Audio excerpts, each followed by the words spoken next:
চতুর মানুষ কখনোই ভালোবাসে না, ভালোবাসতে পারে না। ভালোবাসতে হলে বোকা হতে হয়, পানির মতো সরল হতে হয়। চতুরতা দিয়ে মানুষকে বোকা বানানো যায়, মানুষকে ঠকানো যায়, তবে ভালোবাসা যারা ভালোবাসে তারা নিজেকে উজাড় করে দিয়েই ভালোবাসে। নিজেকে ধরে বেঁধে রেখে যারা সম্পর্কে জড়ায় তারা কখনোই ভালোবাসতে কাছে আসে না। চতুরতা দিয়ে ভালোবাসার দৌড়ে দাপিয়ে বানানো আর ভালোবেসে কাছে এসে নিজেকে সঁপে দেওয়ার মধ্যে অনেক তফাৎ আছে। যাকে ভালোবাসা যায় তার সাথে চতুরতা, ভন্ডামি, প্রতারণা করা যায় না। মনের অজান্তেই বেড়ে ওঠা অনুভূতিগুলো বাধ্য করে নিজেকে মানুষটার কাছে ছোট করে রাখতে। ভালোবাসলে সবকিছু উজাড় করে ভালোবাসতে হয়, ভালোবাসা অল্প অল্প করে হয় না। গাইস, কেমন আছো তোমরা সবাই? আলহামদুলিল্লাহ আমি ভালো আছি। আজকে আমি রোজা রেখেছি, মানে আজকে দিন ছিল শবে বরাতের দিন। বাসায় কি খাবো একদমই খুঁজে পাচ্ছিলাম না, তো বাসায় আমরা সবাই ছিলাম, মানে আমরা 3 বোন, আম্মু সবাই বাসায় ছিলাম। তো আজকে ভাবলাম যে একটু স্পেশাল কিছু করা যায়। আর রোজা রেখে আজকে ভাজা পোড়া একদমই খেতে ইচ্ছা করতেছিল না। আমি রোজা রেখে ভাজা পোড়াটা খেতে একদমই প্রিফার করি না, কারণ এটা স্বাস্থ্যের জন্য অনেক ক্ষতি। তাই আজকে চিন্তা করেই ফেললাম যে আজকে খিচুড়ি রান্না করব।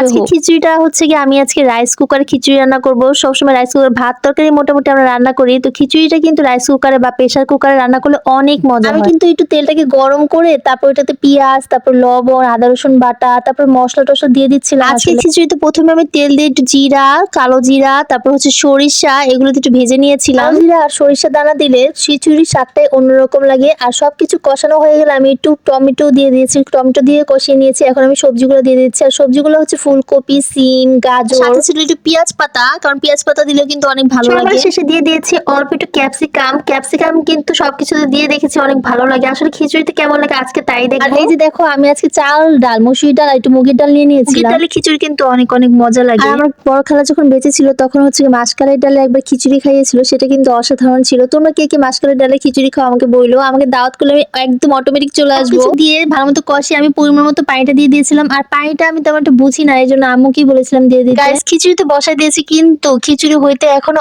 অনেক সময় লাগবে, তাই আমাদের এখন আজানও দিয়ে দিবে, মানে মাগরিবের আজান। সো এগুলো আমি রেডি করেছি খাওয়ার জন্য। কিন্তু মাগরিবের আজানের আগে আমি একটু দোয়া পড়ে নিচ্ছিলাম যাতে সবাই সুখী শান্তিতে কাটে আর সবার জীবনে আনন্দ চলে আসে। এটা করেছি আমি একটু গাজর, খেজুর আর হচ্ছে কি পেঁপে, আর একটু গাজর, টমেটো, পেঁপে, এই খাবারগুলো কিন্তু আমাদের শরীরে বায়োটিনের কাজ করে, মানে স্কিন ভালো রাখে। আমার খিচুড়ি কিন্তু অলরেডি রেডি হয়ে গিয়েছে, মানে একদমই ঝরঝরে সুন্দর হয়ে গেছে। এখন এটাতে আমি একটু পুদিনা পাতা দিয়ে দিয়েছি। অনেকক্ষণ পরে আমি চিন্তা করতেছিলাম, আয় হায় আমার খিচুড়িতে তো মটরশুঁটি দেই নাই, তো অনেক নিয়ে আসছি। এখন মটরশুঁটি ফ্রিজ থেকে বের করে তো মাঝখানে একটু গর্ত করে তারপর আমি এটাতে মটরশুঁটি দিয়ে দিব। খিচুড়ি নুডলস এগুলোতে মটরশুঁটি দিলে আমার অনেক ভালো লাগে। তোমরা অনেকেই আছো যে পছন্দ করো না। এইদিকে আমি একটু লবণ চেখে দেখতেছিলাম খিচুড়িতে লবণ ঠিক আছে কিনা, কিন্তু খেতে খেতে এতই মজা লাগতেছিল যে আমি অল্প অল্প করে অনেকগুলো খিচুড়ি খেয়ে ফেলেছি। খিচুড়ির সাথে একটু বেগুন ভাজা না হলে কি হয় বলেন? খিচুড়ির সাথে বেগুন ভাজা একদম মাস্ট, অনেক মজা। খিচুড়ি, বেগুন ভাজা আর একটু মুরগি তরকারি ছিল, আর হচ্ছে কি ওই যে মরিচ, ভাইরাল মরিচটাকে আমি একটু ভেজে নিয়েছিলাম চপ বানিয়ে, সেটা দিয়ে খাচ্ছিলাম। সবজি খিচুড়ি কি যে মজা লাগে, আর গরমের দিনে এতটা ভালো লাগে না। এই যে দেখো আমার মটরশুঁটি গুলো একদমই হালকা সিদ্ধ হয়েছে, আর একটু ভালো মতো সিদ্ধ হলে মনে হয় একটু ভালো।